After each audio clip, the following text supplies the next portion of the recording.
Perkenalkan, nama saya Hotmauli Gultom. Saya asal dari Kalimantan Timur, LPTK Universitas Mula Warman. Saat ini saya ditempatkan bertugas di SD YPPGI Hitigima, Distrik Asotipo, Kabupaten Jayawijaya, Papua. Pertama sampai di sini, yang saya rasakan banyak hal. Pertama, oh ini toh Papua.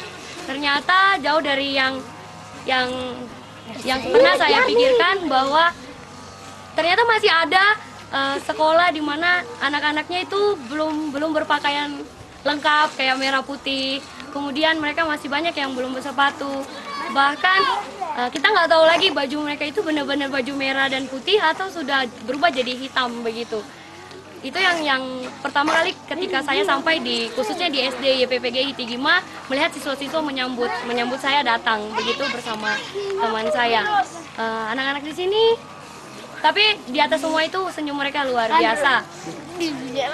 Ketika saya hari kedua sampai di sini, saya agak shock kayak gitu, karena pertama, basically saya itu pendidikan kimia. Jadi saya berpikir ketika saya walaupun ditempatkan di daerah tugas SM3T, mungkin saya akan ditempatkan di SMA begitu. Ternyata saya ditaruh di SD, dan kepala sekolah mempercayakan saya untuk menjadi wali kelas 4 untuk guru bidang studi semua mata pelajaran, dan diminta tolong juga jadi guru matematika untuk kelas 5-6. Sesuatu yang luar biasa dan membuat saya harus berpikir keras, apa yang harus saya lakukan di sekolah ini. Tapi puji Tuhan, di sini ketika saya bilang, "Mama, saya harus bagaimana?" Ibu kepala sekolah dan saya tinggal di sini bersama ada satu guru, saya numpang di rumahnya. Mereka menguatkan saya, bilang, "Tenang saja, anak pasti bisa, ilmu anak itu pasti banyak. Kita bisa karena terbiasa. Kenali anak-anak, lihat di mana kurang mereka, adik bisa ajari mereka toh," dia bilang begitu. Oh ya sudah Mama, saya akan coba begitu. Ketika saya masuk di kelas 4 hari pertama, saya perkenalkan diri saya, kemudian saya mau pertama kali langsung coba tes baca, menulis dan berhitung. Sesuatu yang luar biasa yang saya dapatkan, bahwa anak-anak ini ternyata ketika ditanya 5 tambah 6, semua diam, antara takut atau mereka tidak bisa. Esokan harinya pas tes lagi, ternyata saya baru tahu. Pas saya suruh tulis 5 tambah 6 kah, itu dia punya jawaban lari-lari. Ada yang 8, ada yang 9, ada yang 20, entah dapat dari mana itu jawaban. Begitu juga dengan baca. Yang saya dapatkan di sini, kemampuan anak-anak, ya masih bisa dibilang, mereka memang kelas 4, 5, 6. Tapi kemampuan sama seperti kalau di kota itu seperti kelas 1 begitu. Huruf P, B, D, di sini mereka jarang ada yang bisa bedakan. Mungkin dikarenakan bahasa ibu juga. Jadi kalau mau tulis dapur, bapur atau papur begitu. Atau terus dengan tanda jadi tada begitu. Itu yang saya dapatkan di SM3T ini sih, khususnya di sini. Dan setelah saya evaluasi khususnya baca tulis hitung, dan setelah saya evaluasi untuk baca tulis hitung, saya simpulkan, saya punya target 2 bulan ke depan.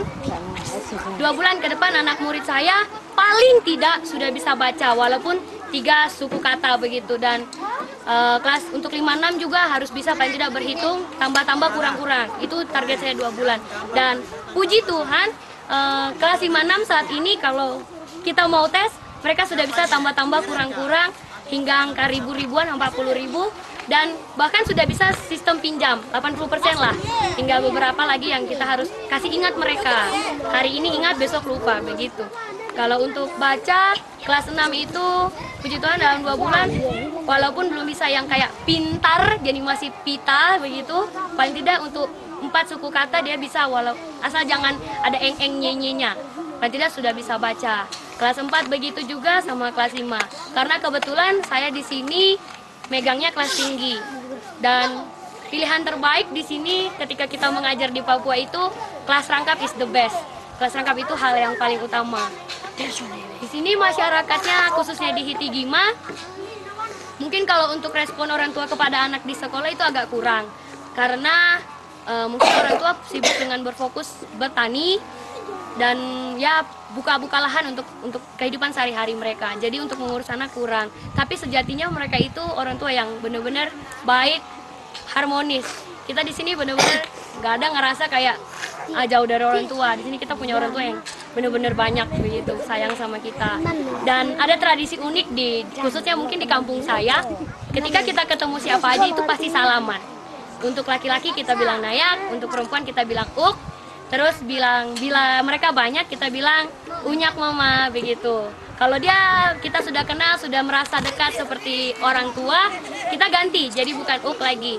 Untuk perempuan kita bilang naosa, untuk laki-laki nopase kayak gitu. Itu panggilan naosa untuk mama begitu. Mama yang sudah kita anggap kayak orang tua kita. Dan setiap habis satu kalimat itu ada tradisi kita selalu salaman. Jadi tangan ini sangat berharga begitu. Itu sih ya. Banyak hal yang saya pelajari di sini yang di kota tidak bisa kita pelajari, yaitu pertama bagaimana menjadi seorang keluarga begitu. Di sini siapapun yang kita temui kita saling sapa. Bahkan kalau ada mama-mama itu kita bilang mama kita guru di Hitigima, kita ajar anak-anak di sini, baru dia langsung peluk kita, oh anak sayang begitu. Jadi hati ini luar biasa lah. Iyo mama, ya kasih pintar sudah anak Hitigima supaya bisa pimpin Papua. Oh iyo mama doakan kami begitu. Ya luar biasa lah. Baru kalau mereka ada berkat, tidak lupa mereka kadang bagikan kita ubi begitu, baru ya sayur. Walaupun itu daun yang kadang kita ini sayur apa ya? Tapi kalau mereka bilang itu bisa makan ya sudah kita coba masak, kita belajar makan di sini. Berbaur sama orang-orang di sini. Itu sih yang luar biasa. Dan harapannya ke depan buat teman-teman untuk yang akan datang untuk SM3T selanjutnya, ayo kita sama-sama cerdaskan Indonesia, kita kasih yang terbaik buat Indonesia. Di kota kita lihat semua sudah serba modern, tapi ingat di tempat lain banyak yang membutuhkan kita. Dia butuh kita, mari kita sama-sama maju mencerdaskan bangsa seperti moto SM3T. Kurang lebih saya sudah 3 bulan tinggal di sini. Banyak hal yang saya rasa. Dampak-dampak yang perubahan rasis ini yang saya rasa khususnya untuk pribadi saya itu jadi mandiri. Dulu kita apa-apa semua serba modern, sekarang kita harus belajar jalan kaki. Dan dari yang awalnya napas kita sudah mau lepas, kita sudah nyawa itu sudah bisa dibilang bapak kita sudah mau putus ini pun napas, tapi sekarang jalan kaki dari bawah hingga naik ke atas ini kita sudah bisa. Itu luar biasa, mama-mama sering bantu kita.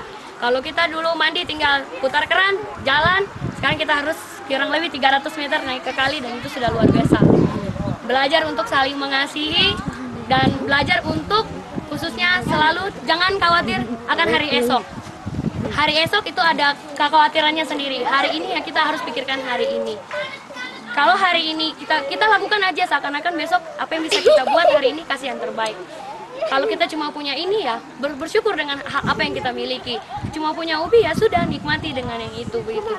Tidak usah mengeluh, tidak usah berpikir, aduh besok ini saya uang sudah mau habis begini. Jangan khawatir, mama selalu bilang di sini besok ada kesusahannya. Hari ini kita pikirkan hari ini dan selalu bersyukur dan selalu berbahagia. Itu hal yang luar biasa. Tuhan selalu sediakan, jangan khawatir. Mama sini selalu bilang begitu.